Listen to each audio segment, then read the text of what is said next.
ॐ आयतु वरदे देवी त्रक्षरे ब्रह्मवादिनी गायत्री छन्दसां मातः ब्रह्मयोने नमोस्तुते। सर्वेभ्यो नमो नमः। मैं गायत्री प्रज्ञा, आप सभी को मेरे चैनल पर बहुत बहुत स्वागत। क्या आप लोगों को पता है लोक कल्याण के एक महान उदाहरण कौन है? मैं यहाँ देवर्षि नारद जी के विषय में बात कर रही हूँ। लोक कल्याणकृत धर्म धारण संप्रारकः ब्रोति यजावरो मान्यो देवर्षि ऋषि सत्तमः। लोक कल्याण के लिए जन जन तक धर्म धारणा का प्रसार विस्तार करने का व्रत लेकर निरंतर विचरण करने वाले नारद ऋषियों में सर्वश्रेष्ठ गिने गए और देवर्षि के मूर्धन्य समान से विभूषित हुए।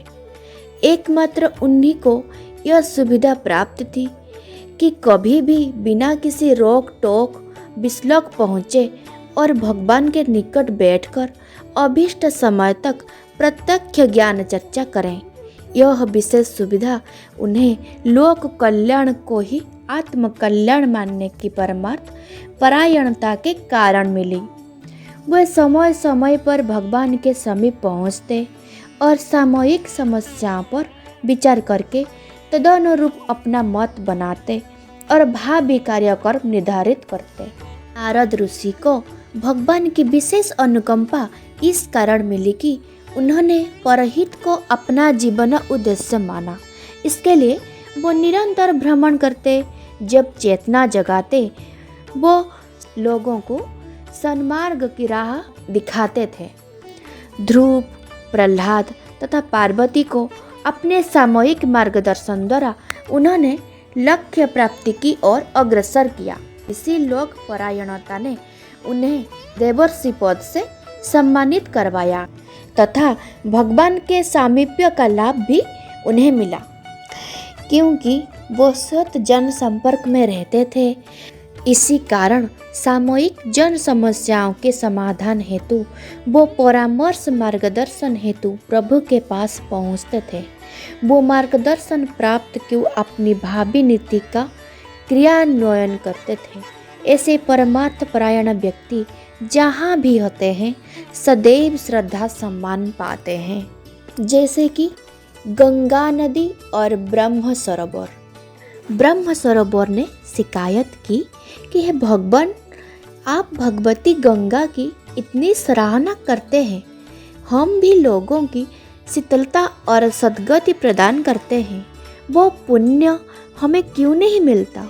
भगवान विष्णु ने गंभीर होकर उत्तर दिया, भगवती गंगा स्थान स्थान घर घर जाकर लोगों की प्यास बुझाती और सद्गति प्रदान करती है, जबकि आप केवल उन्हें देते हैं जो आपके पास आते हैं।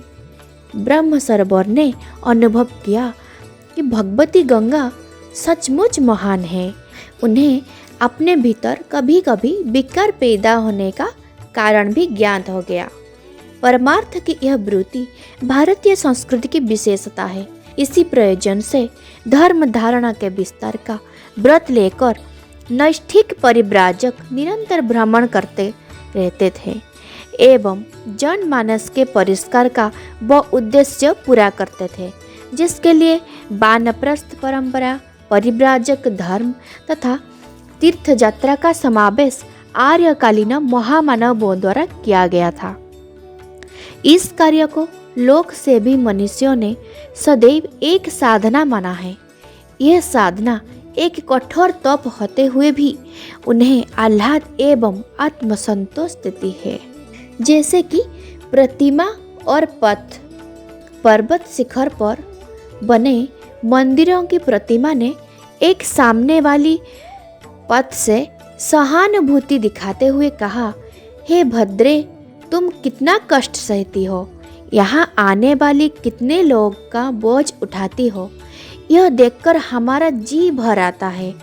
पथ ने मुस्कुराती हुई बोली, भक्त को भगवान से मिलाने का अर्थ भगवान से मिलाना ही तो है देवी। प्रतिमा पथ की इस महानता के आगे नतमस्तक हुए बिना रह सकी, तो देवर से नारद की तरह असाधारण और आपत्तिकालीन हर किसी को नहीं मिलते। यह प्रमुख व्यक्तियों को मिलते हैं। परमात्मा सत्ता के दरबार में उदार परमार्थ की योग्यता ही यह अधिकार दिलाती है। जैसे कि एक व्यक्ति राज मुकुट और तलवार उपहार स्वरूप लेकर भगवान के पास पहुंचा। वो उनसे एकांत में भेंट करना चाहता था। द्वार पर खड़े देवदूतों ने कहा, भाई, भगवान को राज मुकुट से क्या मतलब? वो तो स्वयं ब्रह्मांड नायक है। तलवार की उन्हें आवश्यकता नहीं। वो तो स्वयं वेद रूप है। वो ज्ञान से ही बंधनों को शत्रु काट डालते हैं। और कुछ हो तो बताओ। यह चर्चा चल रही थी कि तभी उसने एक वृद्ध को ठोकर लगकर गिरते देखा। उसकी आंखों में आंसू आ गया। दौड़कर उसे संभाला। मन में आया, चलकर भगवान से पूछे, आखिर असहाय जन दुखी क्यों है? वो लौटा तो देखा रोकने वाले द्वारपाल वहां से हट गए थे। तो द्वारपाल का हटना क्या आप समझ रही है? इसका अर्थ है कि भगवान के द्वार पर खड़ा वो राजा जो एक भगवान का स्वर्ण मुकुट और तलवार देना चाहता था, वो यदि भगवान के बदले असहाय वृद्ध को दिया होता तो वो वृद्ध असहाय और दरिद्र नहीं होता। कभी कभी जो प्रश्न हम भगवान से पूछते हैं, तभी हमारे सामने वो प्रश्न एक उत्तर होकर आ जाता है। तो इस कथा में हमको ये शिक्षा मिलती है कि परमार्थ में सच्ची लगन यदि किसी में हो तो उसे पुण्य अर्जन के अतिरिक्त आत्म कल्याण का लाभ मिलता है। ऐसे व्यक्ति दूसरों को तारते हैं, स्वयं अपनी नया भी जीवन सागर में खेले जाते हैं। जय माँ गायत्री।